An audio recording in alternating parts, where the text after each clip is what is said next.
is small state influence in times of great power rivalry. And I am very happy to welcome an impressive set of speakers. We have 4 foreign ministers of European states with us. I will introduce them very briefly. First, Eva-Maria Liimets, Foreign Minister of Estonia. Mr. Simon Coveney, who is joining us virtually, Foreign Minister of Ireland. Thank you for joining us. Then Mr. Gabrielius Landsbergis, Foreign Minister of Lithuania. And Edgars Rinkēvičs, Minister of Foreign Affairs of Latvia. Thank you all for joining us.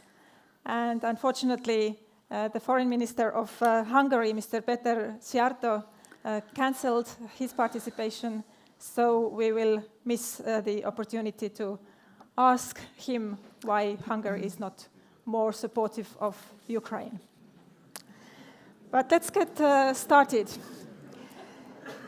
We are having this discussion at an extraordinarily difficult time for the multilateral order and international security.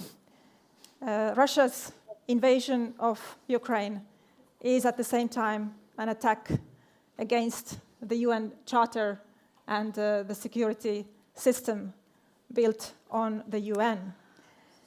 So where does this leave small states for whom it is crucial to defend the rules-based order and multilateral cooperation?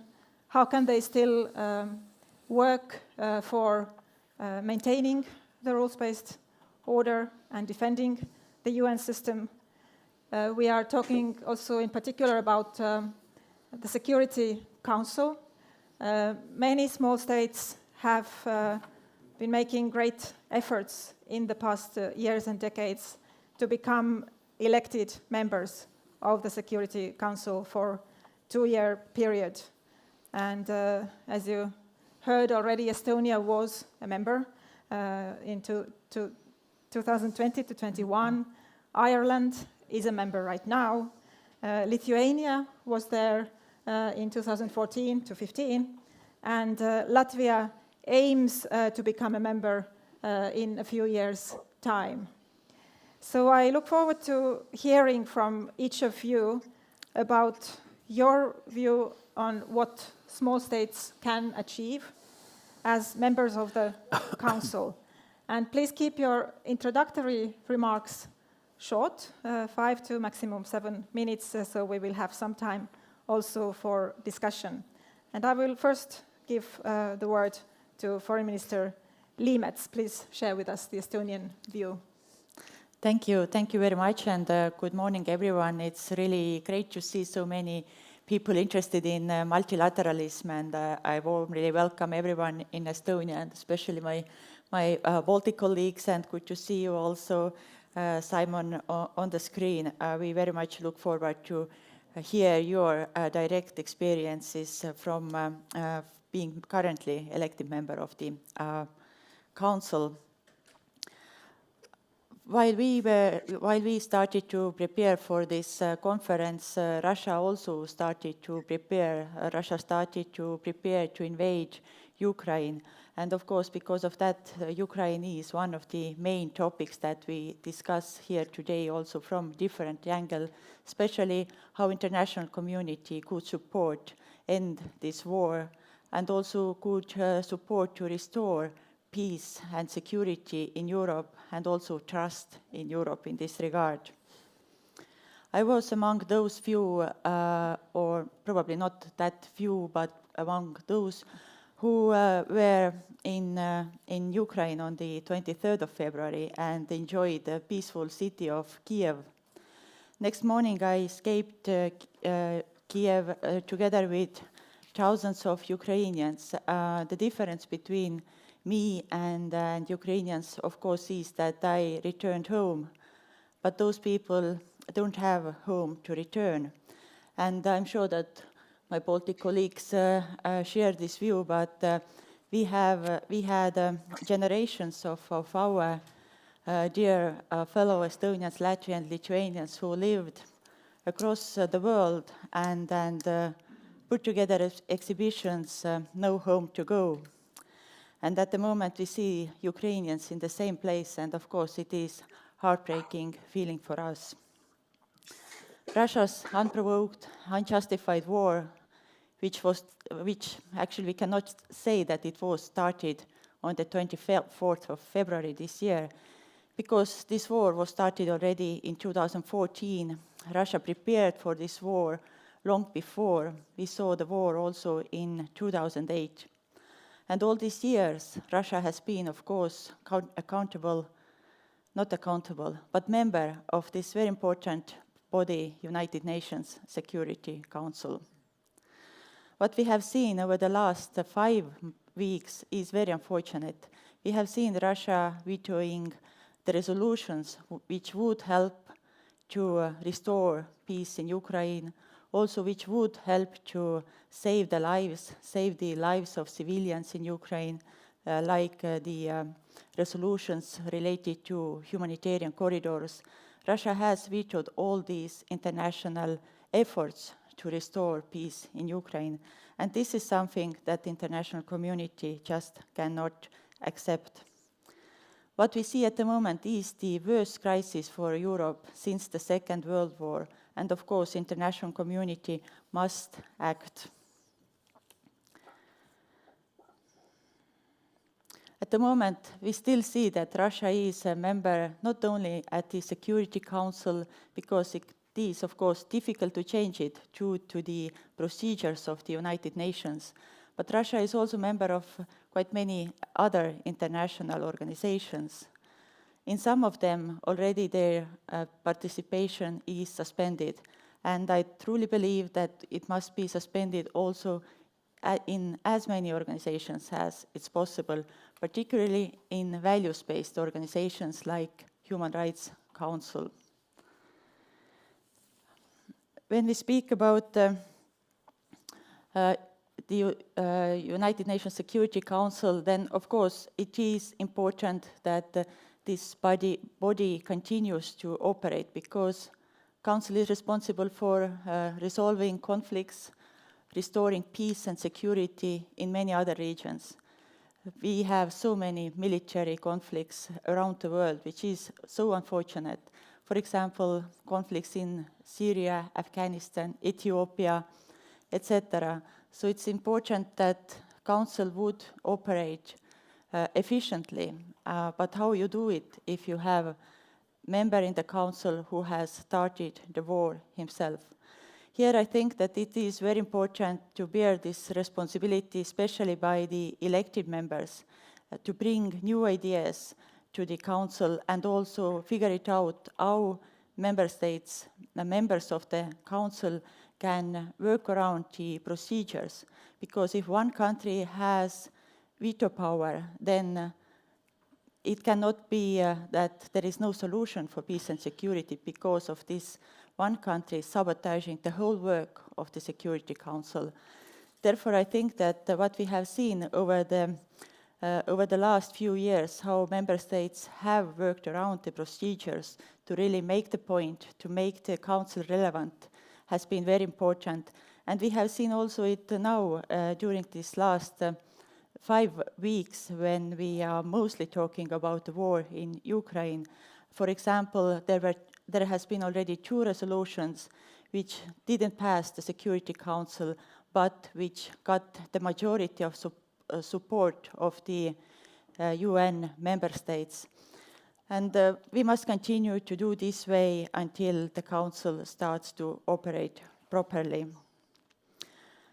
Few words about Estonian membership at the Council. Already we, of course, heard from our president the overview, how we look back, and really we believe that we were successful because we could continue our value-based foreign policy, and it's very important for us because Estonia is a small country. Our country is based on democratic values, and international law is very important for us. So we stood at the Council also for these principles, for principles like protection of human rights, particularly the rights of women and girls. Also, we stand for not letting to dilute human rights by other countries and member states. Also, we protected the relevance of international law, and one of the areas which is dear to us is, of course, the cybersecurity, so that we brought this to the official agenda of the Council, and we truly hope that current members of the Council continue to keep this on the agenda of the Council, because it is really important to keep the Security Council relevant for also during the modern times. As our societies are more and more digital, it is of course important that we deal also with cyber attacks and cyber threats at the Security Council. So I look forward to the discussion. Thank you very much. Thank you, Minister Liimets. As you say, for small states it is challenging, especially in current times, to find ways to have an impact in the work of the Security Council and find ways to work through the procedures. I think Estonia was quite creative in finding ways to highlight some of its core priorities, such as cybersecurity or the situation in Belarus and Ukraine. We can maybe come back to that later, but now I will give the word to the Foreign Minister of Ireland, Mr. Coveney. You are a member of the Security Council now, so please share your experiences. Well, first of all, thank you very much for the invitation, and I apologize for not being there in person. First of all, can I say there's a term that was used by a previous US president, which refers to the soft bigotry of low expectation. And that term was meant to describe the view that some people have that communities that are disadvantaged or countries that are small shouldn't have a significant say in terms of global affairs or policy decision making, because they are small or seen as insignificant by others. And in many ways, I think the role that small countries play in multilateral structures like the UN prove that to be absolutely wrong. And despite the fact that the UN Security Council is flawed in terms of how it works, its structure, its rules, its membership, it is the best vehicle we have to try to protect the rules-based order, to try to work for peace through the UN. And that is why Ireland has fought to be on the Security Council on a number of occasions. This is our fourth term on the UN Security Council. We have been there in times of crisis before, and we're here again on the Security Council in times of crisis. So we were there in 9/11 back in 2001. We were there in 1961 during the Cuban Missile Crisis. Again, when the Security Council was not able to act perhaps as it should have. And so anybody who expects the Security Council or the UN systems to be able to solve all problems easily, I think is naive. This takes work. It requires the building of relationships. And despite the flaws of the Security Council, it's really important in Ireland's view that small member states are there. In fact, the reason why we got elected to this term, in my view, on the Security Council is because we are a small state. So Ireland was elected to the Security Council ahead of Canada this time round, despite the expectations of many. And that's because a lot of small countries around the world decided to vote for another small country to represent them. And that's why I think, it's, first of all, it's great to see Edgar's and Gabriella's here with us, as well as Eva Maria, because I think that your countries can and already have had a significant impact on the Security Council in terms of its thinking.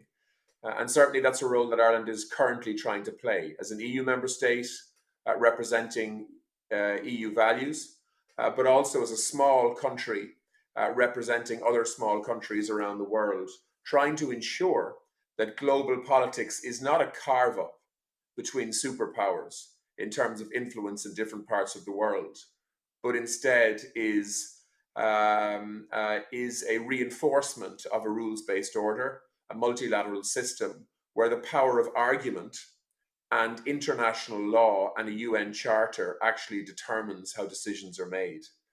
And unfortunately, not for the first time, we have seen the veto used in a disgraceful way that has resulted in extraordinary human misery and the inability of the Security Council to be able to intervene when it should be intervening as the preeminent platform and vehicle for peacemaking in times of conflict. And not only did Russia decide to use the veto in the context of efforts to prevent war in Ukraine, they used the veto at a time when they were actually in the presidency of the Security Council.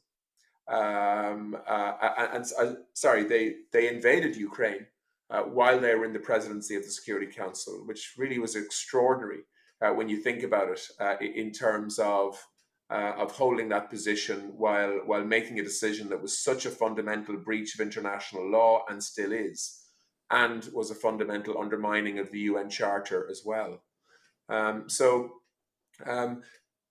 I'd just like to make 2 or 3 points, and then I know you want to get on to questions. First of all, I'd like to say that we miss Estonia on the Security Council because we worked with you closely last year. And I think the impact of Estonia on your first term in the Security Council was very real and very material in areas like cybersecurity, constantly advocating in the context of Belarus and Ukraine. And that voice, I think, was hugely helpful in terms of shaping some of those debates and the way in which not only the UN Security Council, but the UN more generally has responded to some of these challenges. Likewise, in relation to women, peace and security, and working with us on climate and security as well. And I think all of these things show that the views of small states do matter in terms of shaping global opinion. We managed collectively to get 113 member states of the European Union to co-sponsor a resolution on climate and security. That was then vetoed by Russia, the only P5 state that actually voted against that resolution, which I think said a lot. And even though we knew that veto was likely to be used, it was still a very strong statement, not only from the Security Council, but from the UN as a whole, in terms of their view that climate change is a significant accelerator of conflict in many parts of the world. And likewise, when we failed to get a resolution agreed on Ukraine in an effort to prevent war, to require humanitarian corridors and the protection of civilians and so on, countries like Ireland and others quickly moved from the Security Council into the General Assembly, where only 4 countries voted with Russia to oppose that resolution. And those 4 countries were Syria, Belarus, North Korea, and Eritrea. And I think the isolation of Russia in the context of those efforts in the General Assembly, which actually led from the frustration within the Security Council and the inability of the Security Council to make decisions on appropriate resolutions, was a powerful statement in itself. So I think it is important to acknowledge the flaws that are undoubtedly there in the Security Council. We've seen the veto used inappropriately over and over again, not always by Russia, by the way, but in recent times, certainly by Russia in the context of what's happening now in Ukraine. And like the other countries represented on the stage today, Ireland will do and continue to do everything we possibly can to bring an end to this war, to add to the deterrent for the continuation of the war through sanctions and international isolation, and of course, to play our part in humanitarian efforts and a human response to extraordinary misery that we're seeing as a result of conflict. So far, there's over 16,000 Ukrainians have come to Ireland fleeing war and violence in Ukraine, and we expect tens of thousands of more in the weeks and months ahead. And there is no limit in terms of the numbers that Ireland, of course, will welcome and support and accommodate through this traumatic war, as we try and find a way not only to end that war, but then to support Ukraine to rebuild and to pursue a pathway to EU membership, which in my view provides more security for any country than any other policy decision. So there are many examples I can give of Ireland's influence within the Security Council. Within this term on the Security Council, we've managed to pass a resolution on peacekeeping and peacekeeping transitions, which we believe to be very valuable. We have led the way, along with a number of other countries, on climate and security. We've led the way also, along with Estonia, on women, peace and security. We have been a de facto penholder on the file on Ethiopia, shining a light on extraordinary humanitarian abuses, unfortunately, during a civil war in Ethiopia, which has also been shocking in the last year. And we have been the facilitator for for the JCPOA, or the Iranian nuclear deal, which is very close to being put back together, thanks to the contribution of small member states as well as superpowers. And so I just want to remind everybody in the audience, just as Estonia has done, that the views of small countries do matter. The challenge for us is, how do we ensure that those views that are well-founded, based on international law and rules, that are powerful arguments in their own right, how do we ensure that actually they shape the views of larger member states and P5 members? The answer to that question is not necessarily banging a table during arguments. It's about building alliances. It's about isolating countries that are breaching international law, regardless of how powerful they are. It's about standing up to our friends, sometimes in powerful countries, when they are making the wrong decisions. And during the term of President Trump, countries like Ireland and many others needed to speak out against the America First policy, which was deliberately at times undermining multilateralism and multilateral structures, despite the fact that we're very close to the United States in so many ways politically, regardless of who's in the White House. And of course now, as we see an illegal and unjustifiable war continuing in Ukraine on the borders of the EU, we need to speak out strongly as a collective of small member states, but also individually as well, to call out breaches of international law when they're occurring,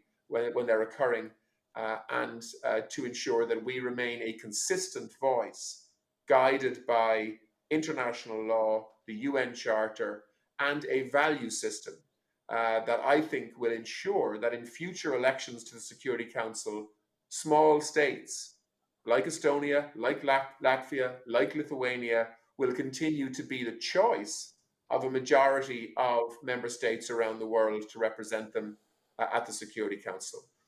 The final thing I'd say is the Security Council needs reform. We know that. We're a strong advocate for that.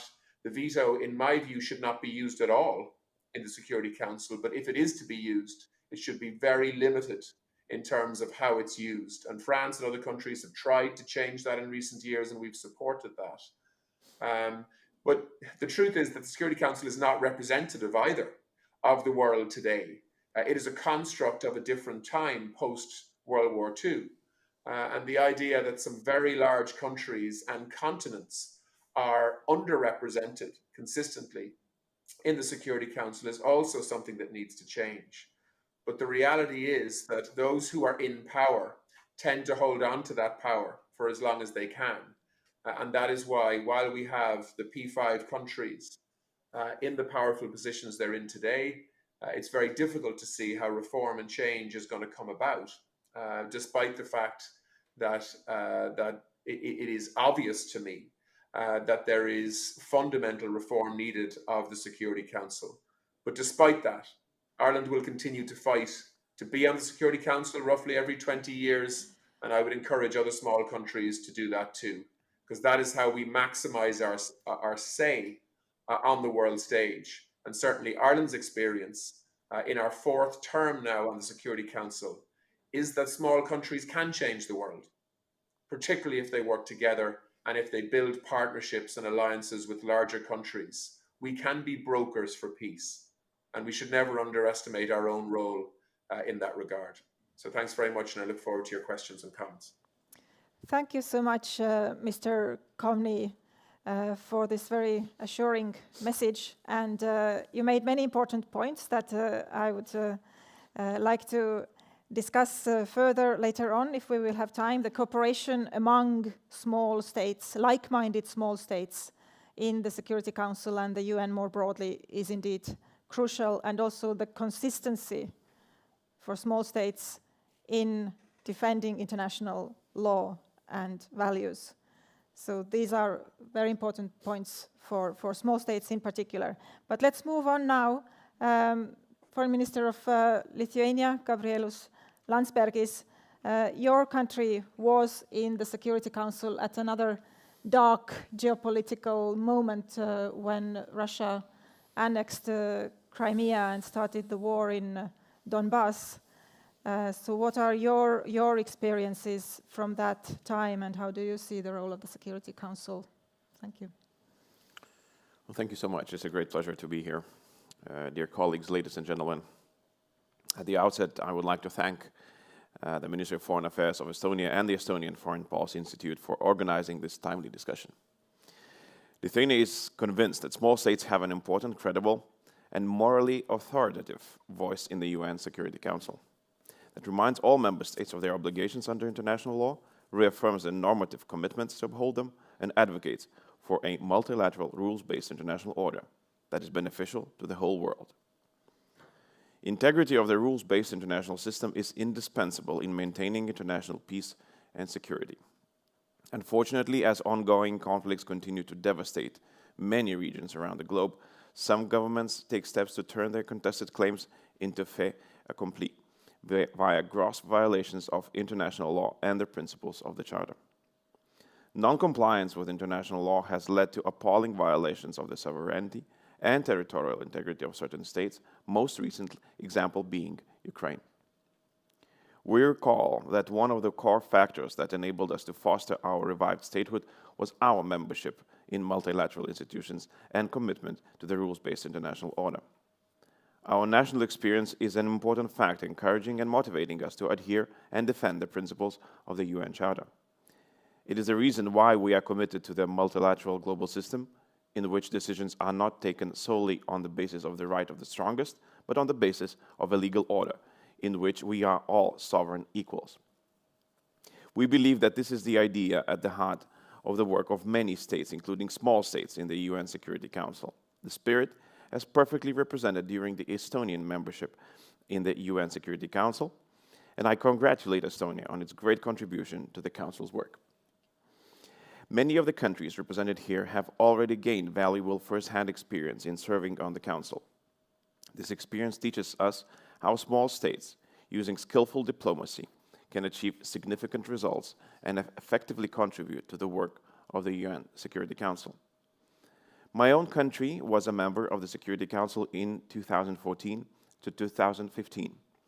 During our term on the Council, we focused on the rule of law, protection of civilians and journalists in armed conflicts, issues of accountability, stopping illicit armed trade, responsibility for war crimes and crimes against humanity, combating terrorism, and strengthening cooperation between the UN and regional organizations such as OSCE and the European Union.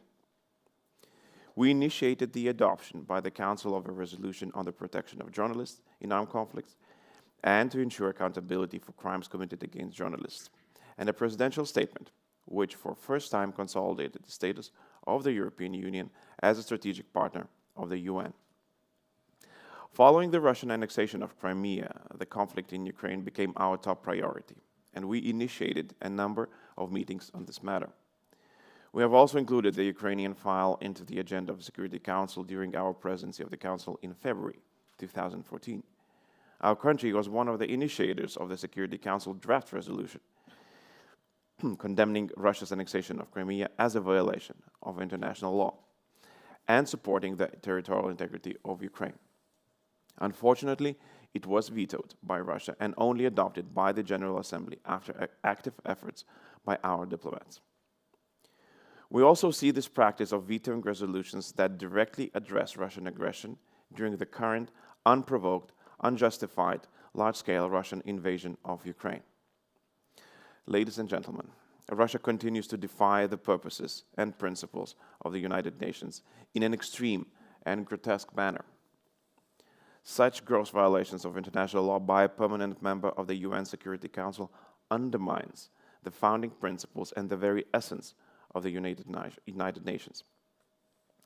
Russia's abuse of its veto right with regard to its aggression against Ukraine in this situation deserves the strongest condemnation. The Security Council should remain highly focused on the situation in Ukraine, including on the humanitarian situation.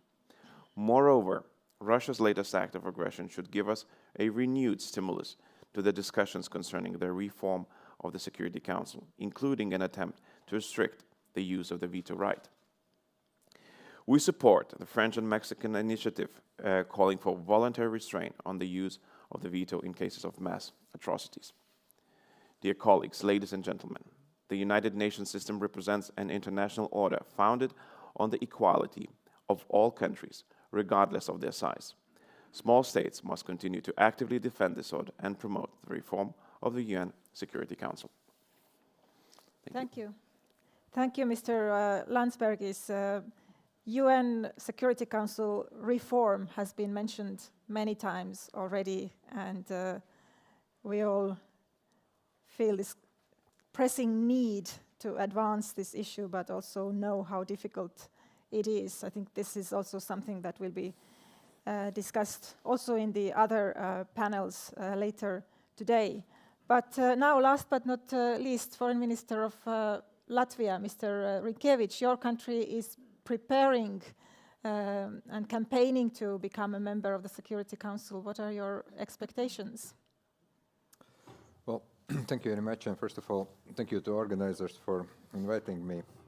I think that I'm in a bit privileged position because Latvia has never been the member of the United Nations Security Council, like our friends Lithuania and Estonia or currently Ireland, so I can blame you on everything that is happening in the United Nations.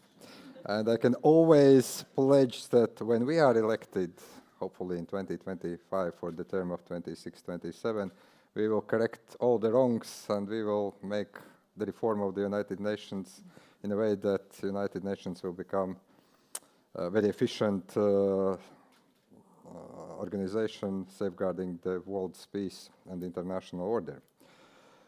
So, to some extent, I'm in a little bit romantic mood at this point. But if we speak about the way how we perceive the current situation with the United Nations Security Council, with the whole system of the United Nations, also what are our expectations, why we are also running for the seat in the period of 2026-2027, then I think this is rather a challenging question. On one hand, I think that we all understand that the United Nations, and especially the United Nations Security Council, as it was formed, is a relic of the 20th century, of the system that was formed back in 1945 after the Second World War. And it does not reflect actually the realities of the 21st century. And I can agree with all my colleagues here who have been speaking about the failures of the United Nations Security Council, the use of veto power by Russia, two very strong cases recently, humanitarian catastrophe in Syria, use of chemical weapons in Syria, and also what is happening now in Ukraine, the Russia's unprovoked aggression against Ukraine, humanitarian catastrophe in this country. And there is no way that United Nations can act in a sensible way because one country has veto power. At the same time, seeing what our colleagues, Lithuania back in 2013, 2014, 2015, or Estonia in the past 2 years have done, and also what Ireland is currently doing, I still believe that there is a good reason for small countries to run for the seat. I do believe that the example that we are seeing, especially back in 2014 when Russia was occupying the Crimea and illegally annexing it, or in 2020, 2021 when we saw the events in Belarus unfolding, or now when we see what is happening in Ukraine during the seat of Ireland, I do believe that small countries can have some influence over that. First of all, I think that small countries are very good moral voice. We are very much interested in keeping international peace, in keeping international law and order intact. And I think that as the small countries, we are able to raise the issues that are relevant not only to the region, but actually to the whole world community. Second, I also think that small countries are very good consensus builders.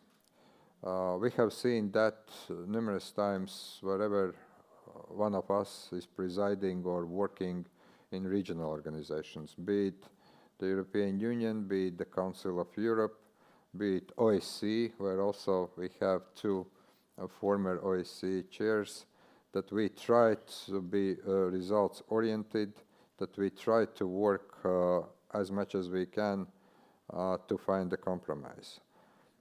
Also, as the examples already mentioned testify, being a pen holder on that or another resolution, trying to bring countries together, especially in the United Nations Security Council, is something that sometimes also great powers are actually valuing highly. Norway and Estonia were great pen holders for Afghanistan. Simon just mentioned Ethiopia case, and I think that such kind of things are very important and relevant also where we do see that we can find some consensus also within the UN Security Council. And then, of course, what we have seen, countries that are not big in size are bringing some good expertise. I think that when COVID started, that was Estonia that was actually using all those digital tools at our disposals. Now I hate, frankly, all the WebEx and Zoom, but back in 2020 I thought what a great idea for reforming diplomacy it is, and how actually efficient the work of the Council has become and how it was conducted. Also raising issues that are relevant to all of us, using our own priorities like climate change, like digital, like international law, that, as I said, is very important, is something that also we are striving as our priorities for the period of 2026-2027. So we are learning a lot from our friends how to campaign, and I think that also the very essence of campaigning, that is something that we are seeing, actually helps to widen network of friends, to get more expertise and knowledge and understanding of the problems worldwide, also to increase the development assistance programs that are relevant for both for recipients and also for us, and also to understand where the thinking of our different friends in different continents is. Finally, Indeed, many of previous speakers were raising the reform of the United Nations Security Council. We have seen some good initiatives like restraining of using veto power, especially when the humanitarian catastrophe is involved. But at the same time, we also see the reluctance of Permanent Five to move in this direction. I think that this is where we have a dilemma. On one hand, definitely, as the history and the League of Nations has shown, if the organization fails miserably, then the organization simply disappears. And I think that this is where currently, unfortunately, United Nations Security Council, especially on those very difficult issues, is failing. There are, of course, many good examples where resolutions are being passed, where some kind of international law is being created, and let's not also forget about that positive experience. But when it comes to the safeguarding of international peace, international law, then unfortunately we see that recently they have been failures. I think that one of the shining moments that we still remember was 1990 invasion of Iraq into Kuwait, where Security Council was able to act in a way that we could expect from that body. Unfortunately, after that, we have seen only occasions where the Security Council is working. So we all understand that there is a need for reform, but at the same time, we also understand that because of the stance of the current countries, because of the fact that the United Nations Security Council does not reflect current realities, and there are many big players that would love to become permanent members, also with veto power, we see that there is no movement. I think that maybe, and there are many ideas on the table, one good example could be if UN Security Council fails, if there are countries vetoing relevant resolutions in the United Nations Security Council, then 2/3 of UN General Assembly could act not in a manner as we are now acting, that there is only resolutions that do not have legally binding effect, but then there can be some kind of overruling of that veto. Like in national constitutions, we have very often that vetoes put by the head of state are being overruled by solid majority of the parliament. So there are many ways how to think about efficiency of the council. There are many ways how to think about ways how to improve that body. But at the end of the day, of course, it's in hands of all of us, all members of the United Nations, to answer the very relevant question: do we really want to see the reform of the United Nations, the United Nations Security Council? Do we really want to see this organization efficient? I'll stop here. As I said, I'm in a very privileged position because I can criticize a lot. But I think that hopefully in about 4 years' time, many of those criticisms will be directed at Latvia as a member of the Security Council, and many questions that I think are easily to be solved today, I will find that they are not very easily being solved in the future. Thank you. Thank you, Mr. Rinkevich, and good luck to Latvia with the campaign. Now we have some time left for discussion, and I would like to continue on the most important issue of today, which is Russia's war against Ukraine. As we have heard, the Security Council is paralyzed because of Russia's veto power. We have also heard about the General Assembly resolution, where Russia had very limited support, only from 4 countries. But this situation leaves us with the question, so what can we do in order to ensure that the outcome of the war in Ukraine is such that in future the international security order and the principles in the UN Charter will still be viable, and what is happening to the relevance of the UN and its Security Council as an arena where we can and have to defend these principles. So this is a very broad question, and feel free to kind of go beyond the United Nations and its Security Council. But what I'm really willing to ask you is to reflect on what can small states do in the current situation to save the international security system based on the norms defined in the UN Charter. So any further reflections on this, Minister Liimets, please? Thank you very much for this very important question. And I really think that small elected member states of the Council have a significant role here, because I think that during every debate at the Council, especially during every open debate of the Council, small elected members have to really speak up about the current crisis, speak up also what's really going on, who is the aggressor, that when we speak about the conflict and the war in Ukraine, then the aggressor is Russia, and also condemn Russia's activities, invite Russia to withdraw its troops, invite also Russia to help to restore the territorial integrity of Ukraine, etc. And there are many opportunities for that for small countries. Let me just recall one of the open debates when Estonia was still member of the Council.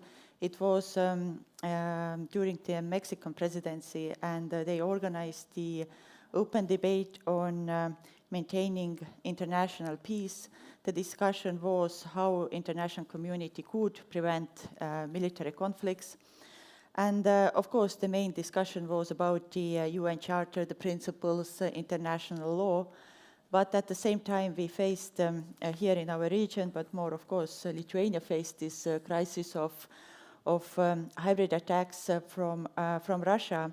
And during this debate, or in the morning of this debate, we heard some new elements from this crisis, and immediately our people put these elements into the into my speech, and I could condemn the activities of Belarus because it's very important to really attribute the hybrid attacks to the country who is responsible for, and this was something that we managed to do. And so I raised awareness of the international community, what's really going on in Belarus, that it was not just the migration crisis, but it was organized by Belarus. Of course, it caused a strong reaction afterwards from Russia, but I think that everyone around the table really could understand what's going on.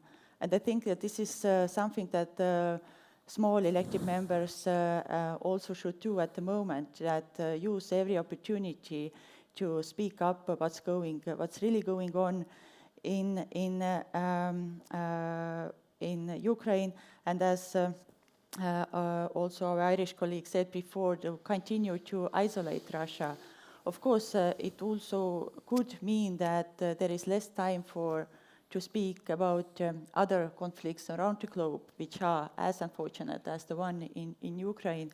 But in spite of that, we must continue to pressure the aggressor around the Security Council to draw back. Thank you. Thank you. So, Mr. Kovny, yes, your country is in the Security Council now. So, how can you actually contribute to the maintenance of the security system based on rules? Yeah, well, I think the first thing to say is that, we do need to be streetwise here. The Security Council is not the only vehicle that can bring about peace in Ukraine. But of course, it is a very important stage and platform for statements and for effort to try to do that. And I would say that we have 5 key things that we should be doing relentlessly at the moment. One is we need to maintain and increase the deterrent for the continuation of this war. So in other words, the incentive for continuation of military conflict and war and brutality in the Kremlin in terms of their war in Ukraine must be very strong and must be getting stronger all the time.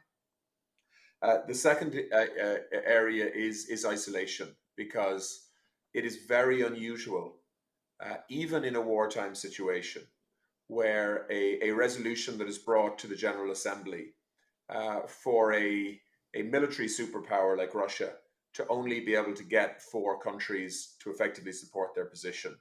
That is very unusual. So maintaining and reinforcing that isolation, I think, is important. The reason why I think it's important is that many of us who are speaking out are actually from countries that are probably not the most influential in Moscow. But it's about trying to give a very strong signal to countries like China and India and Turkey, who perhaps have more influence and a channel of communication into the Kremlin that many of us don't have, to give a very clear signal around the position globally of the UN and other multilateral structures in terms of our interpretation of what's happening here and the breach of international law and the unacceptability of it. So I think the isolation isn't just about Western countries coming together to target our criticism at the Kremlin. It's also about sending a very strong signal to other powerful countries that Russia needs and Russia has a relationship and partnerships with in terms of applying pressure to those countries. The third area then, I think, is we have got to have intensive diplomacy here.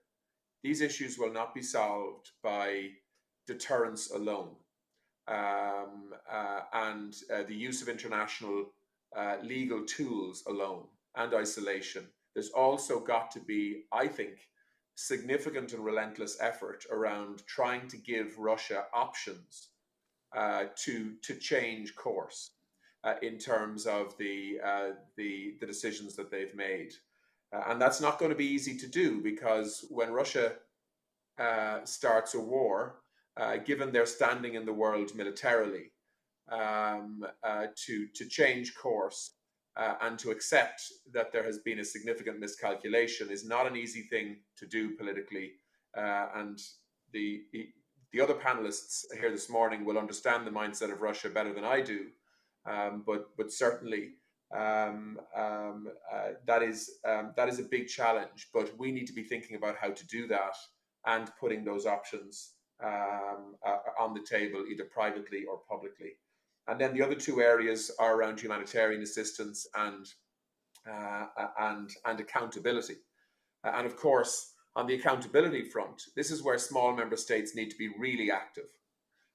So the International Criminal Court, the OSCE, the Human Rights Council, we have got to call out breaches in international law if we believe that that is the best way of protecting our own interests and the collective interests of the international community.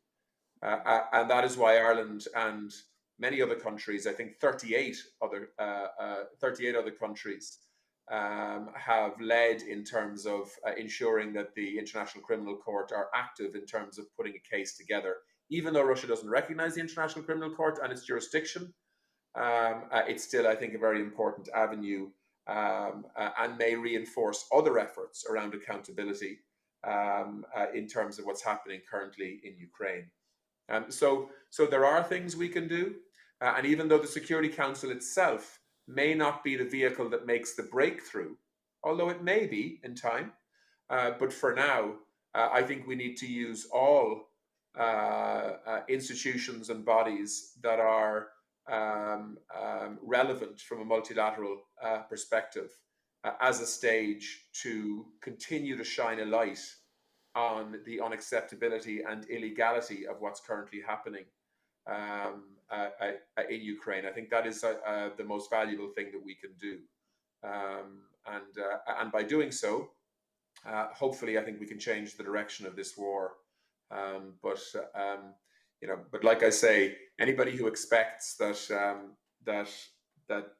the Security Council will be reformed in the short term, or the veto will be done away with, I think is being somewhat naive.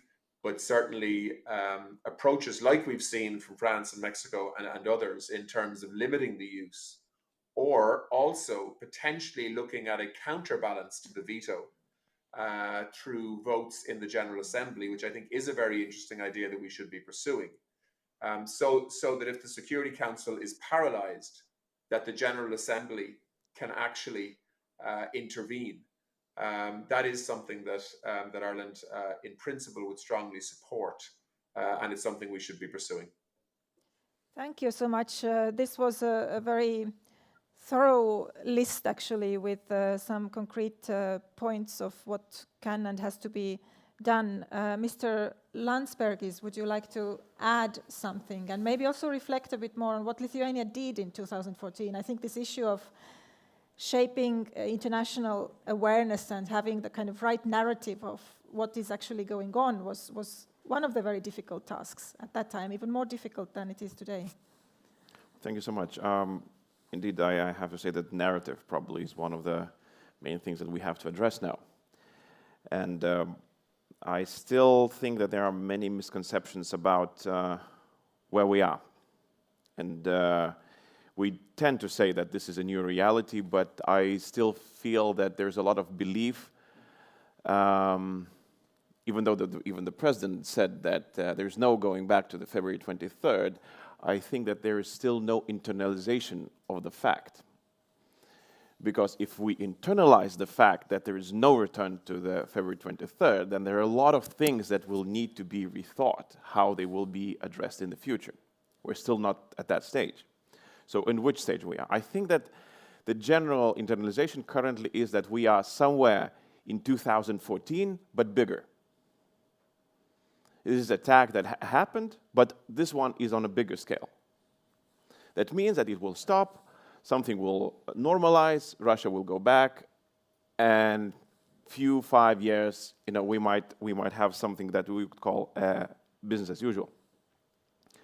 For countries like Lithuania, Estonia, Latvia, any small country that depends on the rules-based international order, this is a disaster.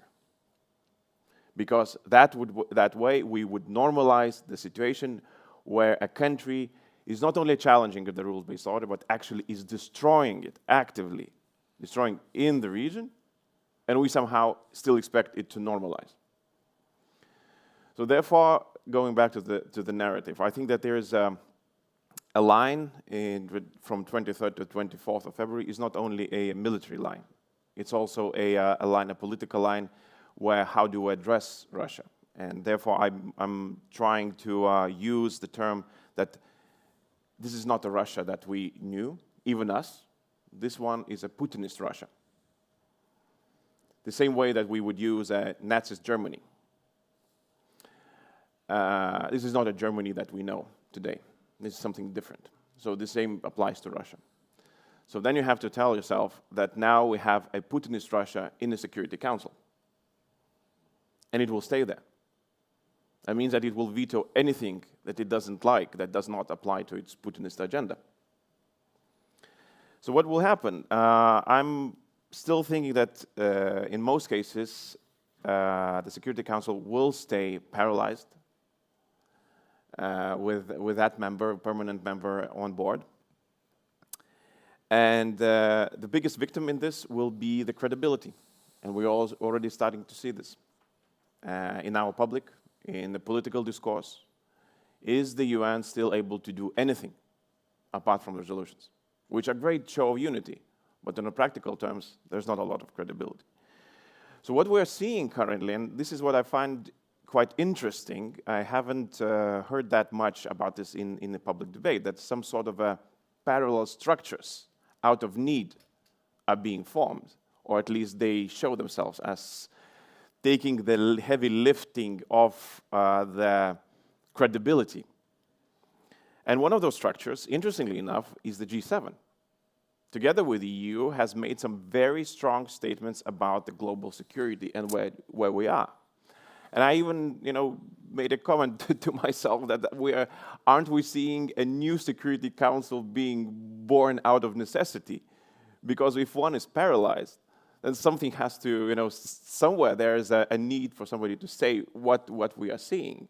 And the EU has a role in this, NATO has a role in this, but in a global scale, who takes responsibility? And we've seen G7 in unification with the EU to say some strong assessments in that. So I think I'm convinced that this is a start of a long journey that started on the 23rd, that we will need to look into how this global rules-based security order will look like after that. I'm fully in agreement with Simon. We cannot be naive that we can reform a UN Security Council while the Security Council member has a veto right and is not in favor of any reforms. So it will take a very long time, if at all that is possible, but we have to keep on pushing that diplomatically. That is the only option that we have. But on the other hand, I think that we will be seeing a lot of parallel formats forming and starting expressing themselves much stronger than it was in the past. Thank you. Thank you very much. Mr. Rinkevich, what would you add? Well, it's very difficult to add after all those comments, and I share most of analysis that my friends and colleagues have just said. Just a couple of points. Number one, let's face it. Does Latvia rely on the United Nations to protect Latvia if something is happening? No. We rely on NATO and the EU. We rely on regional security organizations. What we rely, of course, is that there is going to be hearings, sittings, resolutions, whatsoever. But that's also important, that there is international pressure. And I think that what we have seen that during both Lithuanian and Estonian presidencies of the United Nations Security Council, so-called area format was used very well. Be it Belarus, be it history issues. I still remember that May 2020 WebEx hearing, or be it Ukraine, Crimea during Lithuanian membership of the Council. And actually drawing the attention, making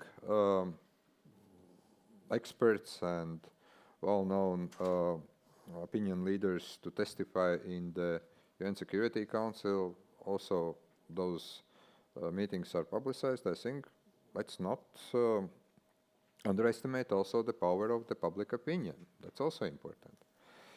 So from that point of view, I do believe that this is where one can actually work very well with majority of the Council.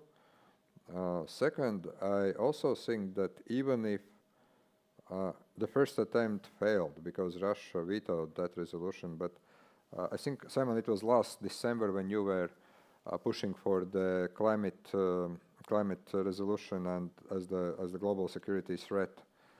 Still, even if there is no resolution, there has been a debate, there is public awareness being raised, and also we all understand that with veto or without, we will need to get some of those modern challenges being addressed. So from that point of view, even if sometimes there are no decisions, the platform for discussion is there.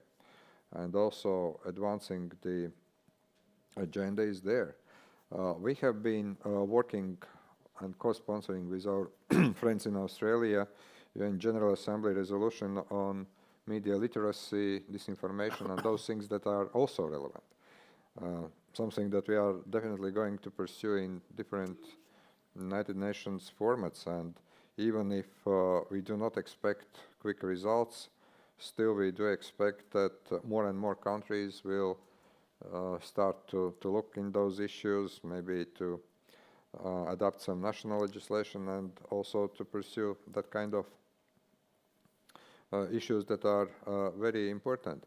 But what I would say, I think that yes, the current international landscape is changing. We see more assertive powers emerging, but sorry. But one thing that is very important, I don't expect that we are going back to the business as usual with Russia. My fear is that actually we can create a kind of new normal business. Definitely nobody is going to accept that we are back in kind of trade relations, but what we can probably see that, and we have seen it in the past. 10, 11 years ago, we were very concerned about what is happening in Syria. Well, now Mr. Assad is being received in some capitals. So it's not actually business as usual, but we have seen that new and not acceptable business is emerging. And that is probably something that we need to be aware that, yes, after some years, and unfortunately people's memories are fading, and somehow nobody could expect, I think, a couple of years ago that the situation like the Second World War or the First World War could be back in Europe in 21st century. But after some years, when maybe there is a kind of arrangement, there will be the temptation to forget about some bad things and to create some kind of new normalcy. And I think that this is something that we should be very aware of. So from that point of view, indeed, we can probably look at areas where UN Security Council, different UN agencies can work efficiently. Let's not underestimate also some regional conflicts around the world where United Nations have been rather efficient, and there still is. Peacekeeping forces are deployed. Peacekeeping is one of areas where there is agreement, where in decades the peace is being really kept. Let's not also underestimate that work, but we see that now major global conflicts are not being addressed.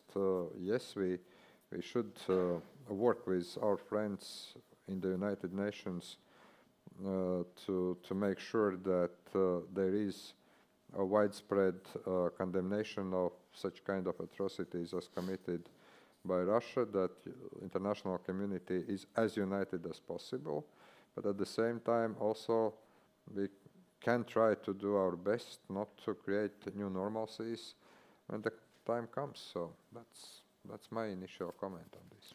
Thank you very much. Time is flying. We have 7 minutes left, and now I would like to encourage the audience to present your short comments or questions.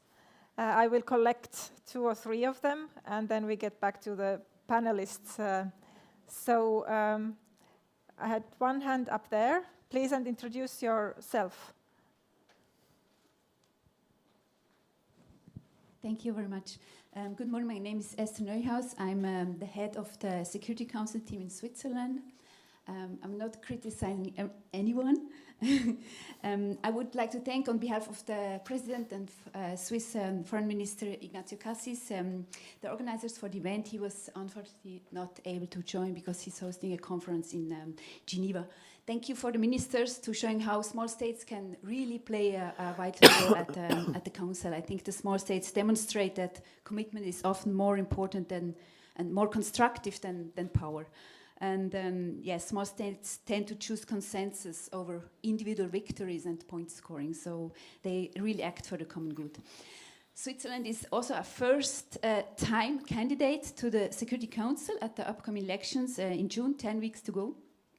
So we are active member of the UN as a candidate. We will continue to stand up for peace. We're neutral, we're independent, and based on long humanitarian tradition. And it's really important to improve compliance and respect with international law. It's a high foreign policy priority for us, and why? Because, of course, we're convinced that a reliable, rules-based order is crucial for states of all sizes, and it's really the cornerstone of an effective multilateralism. So we are deeply grateful to exchange with you on the challenges and opportunities as we prepare for our mandate in the Council, and eager to learn from you.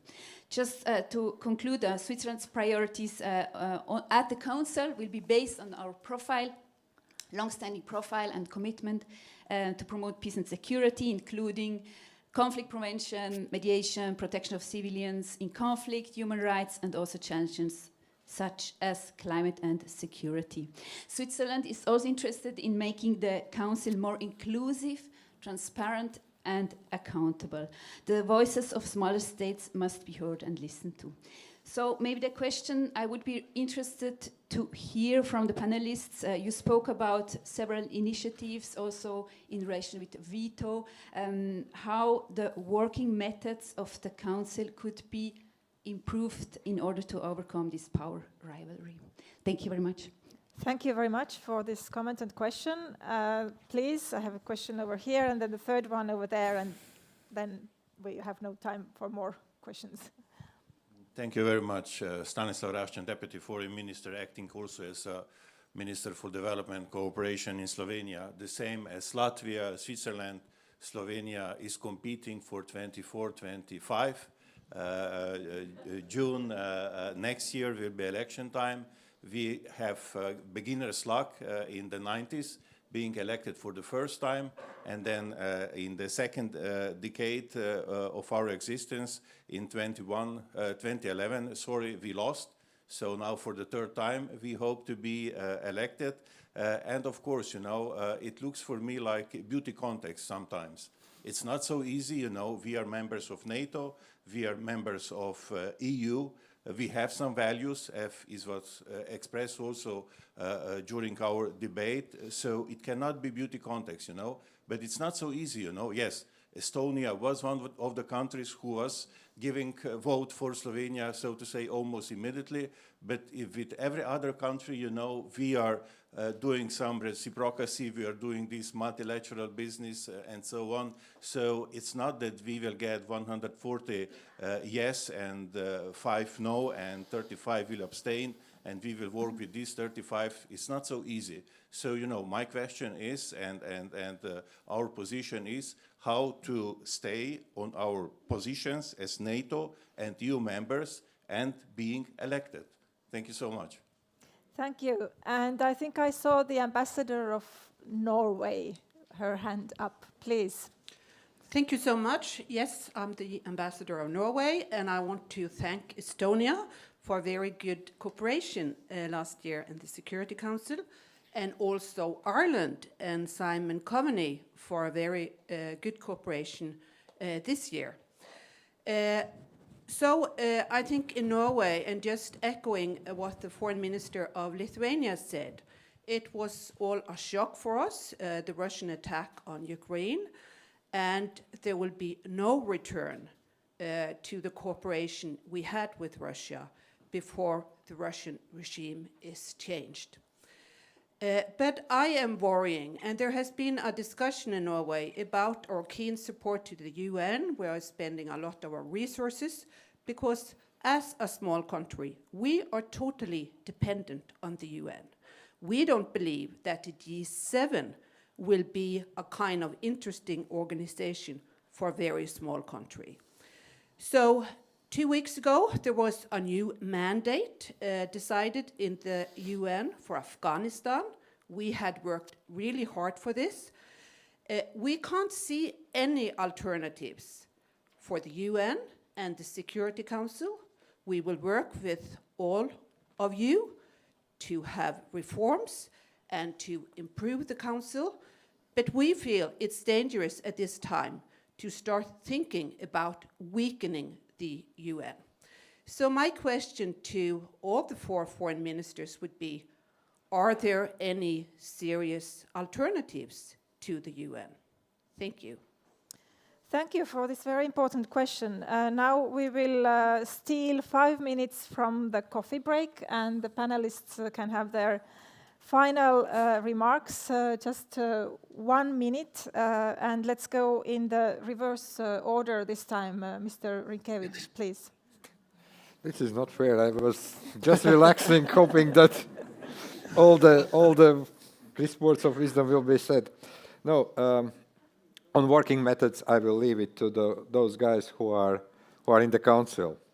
They know better. But about the question from our Slovenian colleague, I think that one thing that we have seen, and also we have been using that from time to time. First of all, if we help each other, if we lobby in capitals where we have good relations or embassies, like we have been helping some of our Nordic Baltic friends in the past, if we sometimes try to avoid competing each other, as this has been also sometimes the case, and that's an European problem, that you have great friends from the Western European group competing for one seat, and then both of them are asking for the support, and then you have trouble.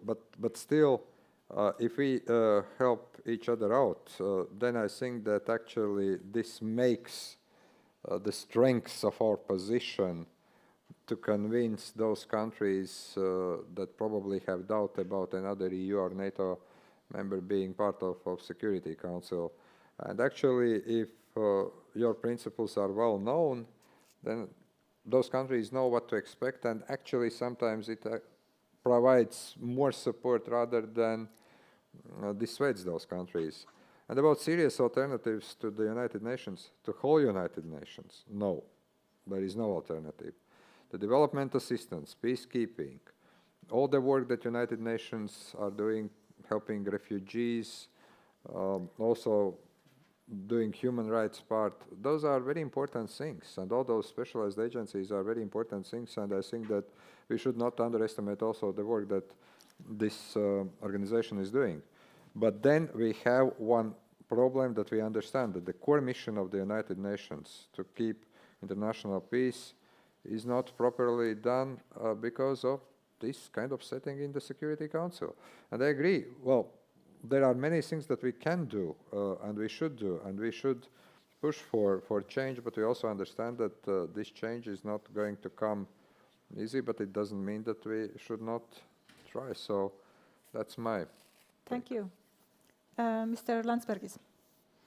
Well, thank you so much. Part of the question was directed to me, so I will answer that question. I don't think that anybody wants to see UN weaker, apart from one country who is actively engaged in weakening the whole international rules-based order. And what we can do actually at this point is just to reflect on the situation, what is happening in front of our eyes. And as I've mentioned in my intervention, I think that and Edgar said in his intervention actually the same thing, that if we look to the past, that some organizations just live out themselves and that's it. They are not credible anymore. And I'm not saying that this is happening, but there have been events in the past when the organizations could not cope with the new reality that was forming in front of their eyes. So is there a way to strengthen United Nations while having a security member, a permanent security member with a veto right? I don't know. But then again, what I'm saying about the parallel structures, I think that there is a possibility, and trying to be very specific about this, that they are not actively being strengthened to replace something, but people are putting their hopes and looking for credibility from some structures because nothing else can offer them the same reliability. And this is the problem. You know, the things just happen. Why? Because nothing else is happening. And this is the way that it could be. And I think that, yes, indeed, we need to put our shoulders together and strengthen as much as we can the current rules-based order. Because, well, Norway depends on it. Baltic states very much depend on it, and we're quite worried to see it to be destroyed the way that Russia is destroying it currently. Thank you. Mr. Coveney. Yeah, first of all, just on the working methods in the Council, I mean, I think the truth here is that politics in the Security Council is no different to politics in a local government chamber. It's about personal relationships. It's about building trust and partnerships, alliances, coalitions around certain ideas, and winning the argument, but also building consensus around that argument. And those two things are often different.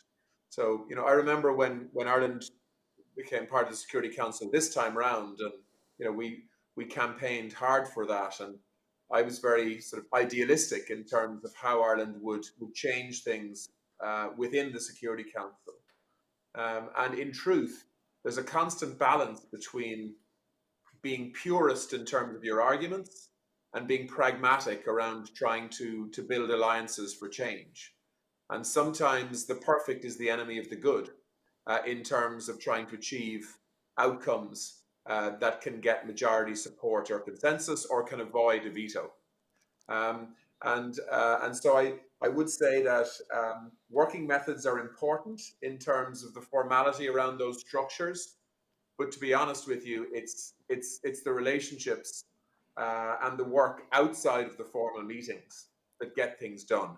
And that's no different in the European Union to the UN Security Council in terms of how those relationships develop and are improved. And in that regard, I don't think there's an alternative to the UN and the UN Security Council in the context of what we're trying to achieve to protect an international rules-based order and to enforce that and to hold countries to account. Despite all of the flaws that are there in UN structures, it's what we've got. And I think the alternative to the UN and UN structures is an even more polarized world where like-minded states will coalesce with each other, the EU, NATO, and other Western thinking countries, if you want to call it that. And the response to that will be the alternative. The countries that are not part of that group will start to coalesce as well. And you will see a polarizing political debate globally where countries out of necessity will coalesce with each other in terms of protecting their interests. And that, in my view, would be an enormous mistake for us to allow that to happen. And so even though the discussions and the arguments are awkward and difficult and often fail in terms of producing outcomes within UN structures, they at least allow all perspectives to be heard, even if the value system and the respect for international rules-based order differs significantly between countries. But it is really important that the General Assembly, in my view, is empowered more than it is today, and the Security Council in many ways is held to account by the General Assembly in terms of its inability to maintain peace and security. The other thing I would say is that we are moving in the wrong direction here. The last time Ireland was on the Security Council only had 13 files, 13 files to deal with in terms of international conflicts. Today, that figure is over 30, 20 years later. So it just shows you the extraordinary challenge we have in terms of growing conflict. But don't underestimate the strength of the UN outside of the political debating chambers that we have there. Yesterday, I was in Rome with the World Food Programme. They are currently feeding... Minister, we don't really have more time for the details. We have to continue another time. Sorry to interrupt you. Minister Liimets, your final words. I'm sorry, we have to move on with the program. Okay, thank you. No problem.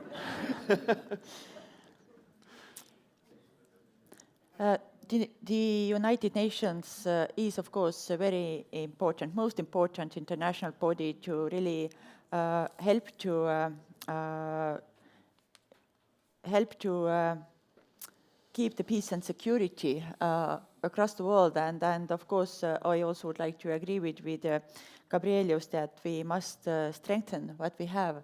And here I think that it's very important also during the campaign continue to campaign based on values and emphasize the importance of rule of law and international law, international order based on rules-based international order. And it's particularly important for small states, because small states are the most vulnerable when the world based on international order is sabotaged. And also, as our President Lennart Meri said already 25 years ago, that rules-based international order is a nuclear bomb for the small states. So I think that we must continue to work towards this goal, and at least based on our campaign, when we spoke about with other nations, then they totally understood and were like-minded on this. But how to strengthen this rules-based order and what to do with the procedures? I think that it is very important, especially when we speak about the United Nations Security Council, that we should limit the veto power, especially when we speak about atrocity crimes or similar cases. Then we should not have veto power with this regard. I think it is very important. And to end with, I see that we are a bit over the time, but I also would like to take the moment to thank all the countries with whom we shared this unique experience at the United Nations Security Council. And it was good to be here with you, Simon, because we had 1 year together with you in the council, like also with Norway. But of course, also I would like to thank other European and NATO members, but also other members around the globe, because we had very good cooperation also with other countries, with Kenya, with Mexico, etc. So it was really great global experience, and we learned a lot, and some of these learnings we already our diplomats at the United Nations have used during these 5 weeks when we have had this Russia's invasion in Ukraine. And particularly, of course, I would like to thank our ambassador, Mr. Sven Jurgenson, who is also here today with us, because he really carried on very efficiently our policies at the Council, and I'm very thankful for that. Thank you. Thank you. Thank you to the panelists. I think this leaves us with a lot of food for thought on how small states can make a difference. We will continue in the next session discussing Ukraine, and I have a practical announcement to make before we go for coffee break. The next session will start with a speech by the French Foreign Minister, Mr. Le Drian. He will be speaking in French. So if you need translation, please grab headphones when you go for coffee break. And now let's enjoy the break. Thank you.